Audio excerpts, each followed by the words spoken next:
más, ¿no? Buenos días, y que no falte. ¿Has estado en la asamblea del sindicato? Como todo el mundo. Con Ya. tal de chuparse 2 horas de curro. ¿Ya has escuchado a la avispa del sindicalista? Claro. Ya. Nos dan un por al agua. Y luego vienen con la milonga de la brecha salarial. Pero bueno, yo creo que ahí llevaba parte de razón. ¿Pero qué razón ni que niño muerto? ¿Es que además todos iguales, tío? Pues no. Vamos a ver, si hombres y mujeres hacemos las mismas horas, lo lógico sería que el sueldo fuera igual. Sí, la misma hora sí. Pero es que las condiciones no son lo mismo para ella que para nosotros. Bueno, me parece que eso que acabas de decir es una machada como la copa de un pino. Déjate de machada y tonterías. Cuando se dicen las cosas por su nombre, que todo Dios te tacha de machista. A ver, ¿a qué condiciones te refieres? Coño, que se nos exige más que a ella. Se lo dan puesto con más responsabilidad, con más trabajo. Es que eso no vale nada. Te estás saliendo de madre, ¿eh? Pues para terminar saliéndome, te voy a contar una cosa. Luego están los días que están ellas malas con la cosa. Que si los partos, que si la lactancia.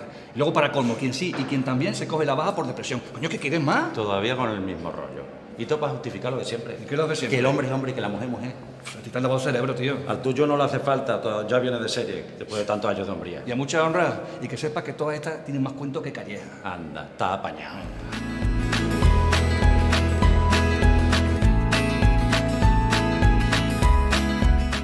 La mujer tiene que trabajar 79 días más que el hombre para ganar igual.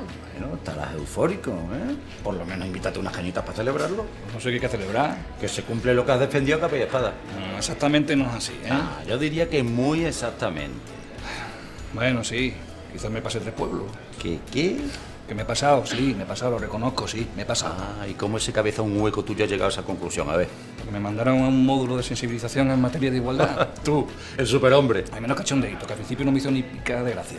Pero luego, poco a poco, pues empecé, no sé, interesarme y al final, te juro por Dios, que al final acabé enganchado. Eso se merece unas cañitas, ¿eh? Que se hablaban desde muchos puntos de vista y al final te das cuenta que lo que pasa en realidad es muy diferente a lo que yo había pensado toda la vida. Por ejemplo. Joder, tipo de cajón. Si todos trabajamos igual, pues todos ganamos igual, es fácil, ¿no? Niño, ponnos 2 cañitas que invita al nuevo hombre. A ver qué te debo. Menos cachondeo, menos cachondeo. ¿Eh? Ándale.